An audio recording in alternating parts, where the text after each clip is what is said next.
Bilal Mosney sent out at half-time to warm up because Lee McCulloch sent off. Rangers, no doubt, changes to come. Different dynamic now. Ibrox today, we're back with Rangers away at Palmerston on Thursday. They place Queen of the South Thursday 7:30 on BT Sport 1. Big game, big cast today, and lots to get through as well. Rangers took the lead through Kenny Miller after a good advantage was played by Bobby Madden, and it was an excellent advantage. It led to the goal, didn't it, Stephen? Well, it was. You know, sometimes referees have got a split second to give a decision, Darryl, and I think it's better, that they let it go for 2 or 3 seconds, because I think they can always pull it back. But we spoke about Lee Wallace in the build up to the game and how much he has to get forward. He has to influence the game, try and get into the final third and supply chances. He done that. Good ball in, important goal. Yeah, fantastic ball in. I was actually quite surprised. As soon as he was about to cross it, and he crossed it behind the defence instead of in between the goalkeeper and the defence, I thought, oh no, it's a bad cross. But it's a perfect pick out for Kenny Miller coming on, and a great finish. The tone had been set early on. Rangers were getting a lot of the ball today. Oh, Rangers are by far on top right from the start. You saw the quick free kick they took to Nicola having the strike. They showed their intent. They were a high energy, pressing Hearts high up the pitch, and they thoroughly deserved their lead. So good advantage played there by Bobby Madden. Maybe not this time for Hearts, though. You felt, Gary, that Hearts were right in here and advantage wasn't played a few minutes later. Yeah, well, that's where the problem lies, a bit of inconsistency for referees. There, if he plays the advantage, Jamie Walker's clean through and probably would have scored. Good shot, of course, from Allstock afterwards, and then Nicholson has a chance too. It was, but that decision, Bobby Madden can only answer that question. He has to try and explain why he pulled that back, because that's 1-0. It's a crucial moment in the game. That goes 1-1, so, suddenly Hearts are on top. They're forcing the issue, so it's a big call. Not 1-1, no. It was very quickly 2-0 to Rangers. RangersvHearts, we spoke about ahead of the game, Peter. This is a great finish, isn't it? Yeah, but individual play is fantastic. He kind of drops the shoulder and the defender and move it inside where he wants to come in on his left foot, and it's a fantastic finish. He's done a great job of that. It's defensively, when you see the goal coming here, Wilson steps up to close the ball, and as Haris Vukovic steps inside, that's where Wilson would be covering his fullback. Kevin McCarthy's got to do everything to show him down the line, though. You know that he's wanting to get back on his left foot. Take nothing away from Vukovic, though, because that was a fantastic strike. Cuts in a lot, and Gary, you'd said to me, usually always hits the target. 2-0 to Rangers, looking good at that point. And then Lee McCulloch, the captain, is sent off. So first of all, is it a definite red for you, Gary? Yeah, it's a definite red card. He's led with the arm, and he could have gave a real nasty one there.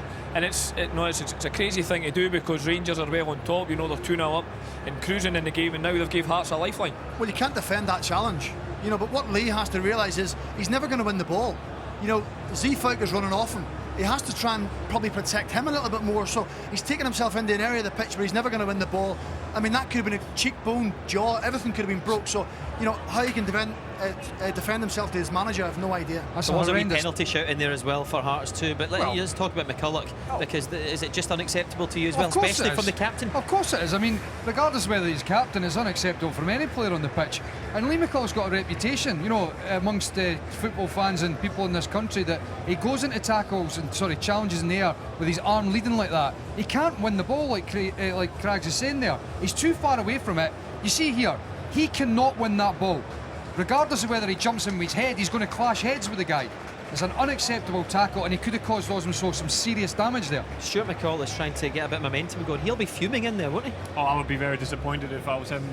My captain goes out and does something like that. That's why you need your captain to be a leader.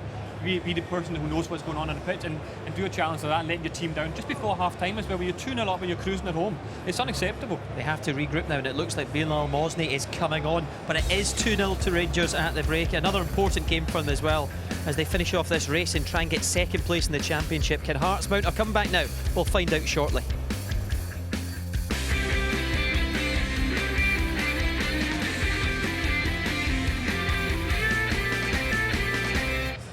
The Hearts owner, Anne Budge, is smiling, but her team are trailing by 2-0 at half-time. There is hope, though. Lee McCulloch, the Rangers captain, is off. Rangers down to 10 men. And we're just hearing that Haris Vukovic, who got the second goal in the game, has been sacrificed. Bilal Mosney will be coming on. What do you make of that call, Peter? I'm very surprised, I have to say. I thought maybe he would take Nick Clark or Kenny Miller off and went for a more defensive midfielder. So I'm very surprised that Harris came off. I thought he'd done really well. Hearts, we thought also might make changes, guys. You were saying they do need to change now. Surprised they haven't? I am surprised, because I think that Big Zeefuik up front's not done anything today, and the balance isn't right. I think that you want to get a bit more pace at the team. I'd look at bringing Billy King on and maybe getting Walker back in that hole. it would give another dimension to Hearts, because Zeefuik's definitely not doing anything. We're just waiting for Rangers to appear. No doubt Stuart McCall's doing some big talking in there at the moment. Gary, on Hearts, would you have made changes if you'd been in there today? Yeah, I think with Rangers going down to 10 men, as Michael just touched on there, I think a wee bit more pace about the team. Billy King would probably be the obvious one for me to come on. He's capable of beating people, he's very direct. So I'm pretty sure you maybe find 10 minutes into the game if Hearts don't score, that Robbie might think about changing it. Still no sign of Rangers behind us here. You know Stuart McCall pretty well. He's obviously going to be angry because of what's happened. I think they're just coming on now. Robbie Nielsen, look, he's wondering where they are, asking the officials. What will he be saying in there, do you think, Stuart Stephen? will just be trying to convince his players, stay calm for the first 10-15 minutes. Don't give Hearts any kind of lifeline. Don't make any silly mistakes or give up any silly decisions. Try and retain the ball, just keep your shape defensively, because if Hearts get a goal, it all changes. And I think the longer it goes, that Rangers are 2-0, Hearts will become a little bit frustrated. Do you think there's a bit of mind games going on at the moment? Rangers still in there, Hearts out waiting? Maybe, but I don't know. I think he's probably just making sure that he's getting his team right for the second half. It's very important for him to go out and make sure that they start the second half properly and don't go too defensive. Michael, what a different dynamic now, though, ahead of this second half. Well, do you know, the interesting thing here is that this is a different situation for Robbie Nielsen. He's never been in a position where he's 2-0 down in the league and he's got to go and change something. Everything's been positive this year. This is a big test, and it's not to say he doesn't know what he's going to do, but he's going to have to do something. OK, Lee Wallace, now captain. They emerge from the tunnel. Rangers finally back with us. So back over to your match commentators, Gary McAllister and Derek